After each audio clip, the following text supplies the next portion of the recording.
you mentioned last time that you spent time as a Buddhist monk.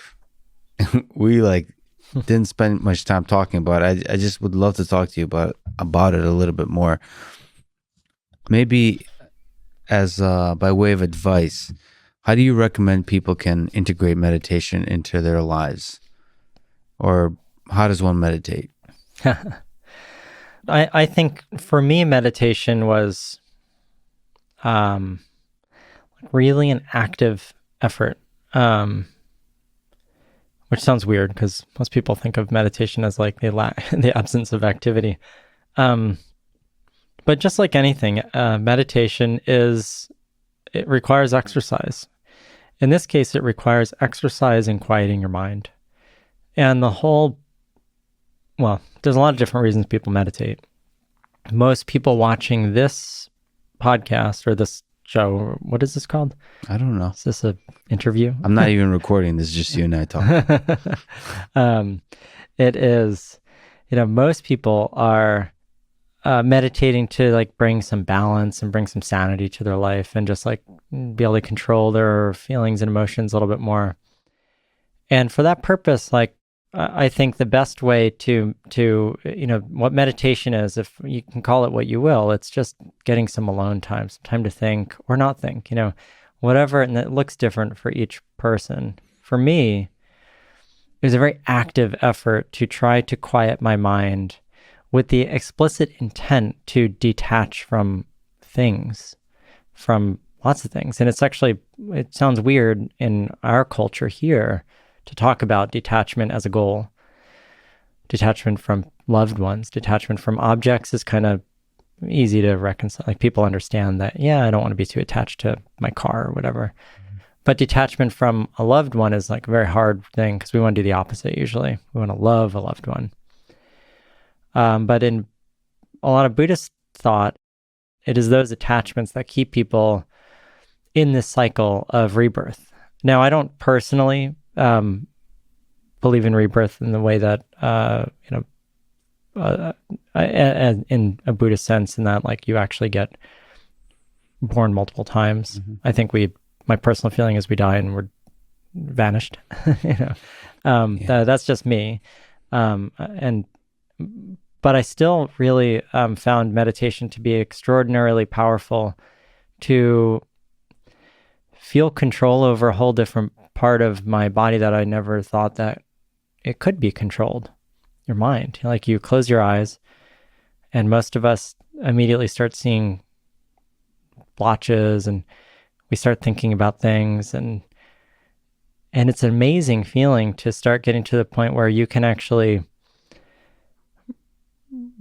quiet your mind and close your mind down so that you can just have peace, like silence of your mind for a long period of time. And, I loved it. It was, but it's kind of a dangerous slope because you can kind of get caught up in it and like really start going from, okay, I'm trying to quiet my mind to almost being like addicted to quieting your mind. Mm. And it was a very active exercise every day, 15 hours a day to just practice quieting my mind. And eventually I could, and in Buddhism, there's a whole lot of stages that you go through to, once you hit that point where you can quiet your mind, then there's like other psychological things that happen. And eventually the end goal for a Buddhist monk who's spending their life meditating in the forest is to achieve nirvana, is to have an absence of any attachment to the point where you're not even attached to your own foot or your own leg. You can cut it off and say, well, that was... So you don't even have an attachment to self, like to ego, to do you feel like a conscious being or no? Like well, the goal. I never attained it, but is that the goal to escape? That would be, so the goal is you have to first look at it through the eyes of samsara, which is the cycle of rebirth, which is suffering. It's a cycle of suffering is how it's viewed. And the idea is like, if I really love this hat and then the hat gets lost, I'm sad. So that makes me suffer. And if I hate this hat and I see it, then it makes me sad or mad. And that, it's an emotion. But if if I'm completely ambivalent about that hat, I don't care if it's there, I don't care if it gets lost, if it's shredded, then that invokes no emotional rise out of me, good or bad. And so the idea is to find the balance there where you are so detached from everything that you're not getting a rise, negative or positive. And, this is it's really such a distinct thing, relative to our normal lives here in America, where we live for rises. You want happiness and joy. And then you also, nobody wants sadness, but like when you come out of sadness, you feel happy. Understand? Either way, it averages out, right? And if it doesn't average out, then you're in a bad spot. Like that would be things like major depressive disorder, where you're truly not averaging out. But if you're living a pretty happy life, that's why there's no right or wrong. You can go up and down and you average out, or you can just go that straight line. And so this is not necessarily the Buddhist ideal is somehow obviously the ideal you should strive for, but the actual exercise and meditation that the Buddhist monks use seems like a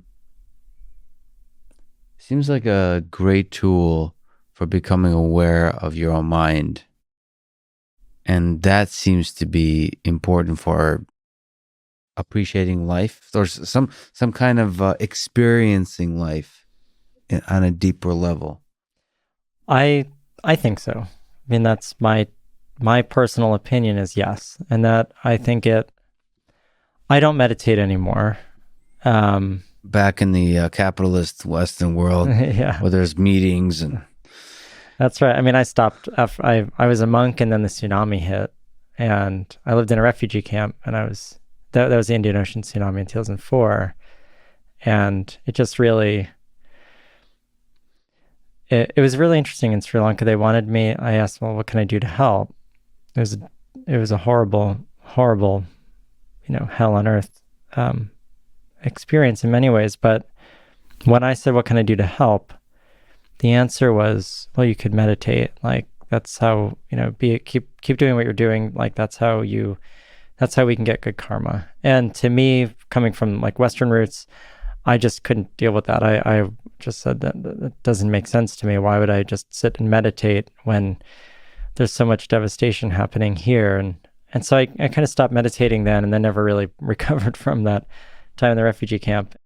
But I do feel like I understand, or like I am aware of a part of me that most people never get the privilege to be aware of. And that is a pretty profound, and it's a profound feeling, I think, or just awareness to say, oh, I do have the capacity. If I ever need to go back to that, I have the capacity to do that. And I do use it. I mean, I don't use it a lot, but I use it when I really need to try to like settle myself, to actually calm myself, whether it's pain, physical or emotional pain. Like it is possible to make those things go away, but it just like anything, it takes training.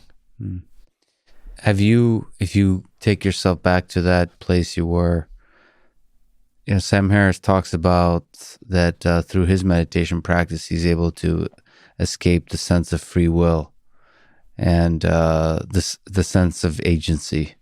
You can get away from that. Do you ever think about consciousness and free will when you were meditating?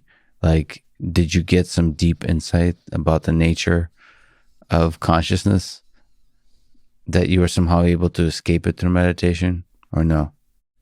I looked at it in a much more utilitarian way, I think. And the sensation, like minimizing amount of thoughts in your mind, and then beginning to really appreciate the sensation.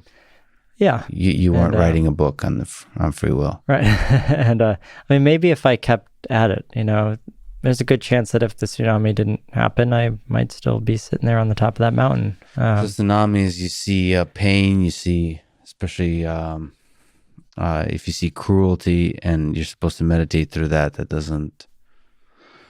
There's something in the human spirit that pushes us to want to help.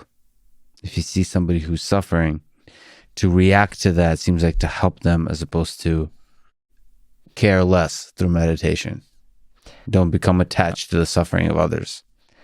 Exactly. I mean, I do think that's, and they're two totally valid ways to live life. Yeah. They are generally, I think they're ingrained in us pretty early in society. Right. And it's hard to escape.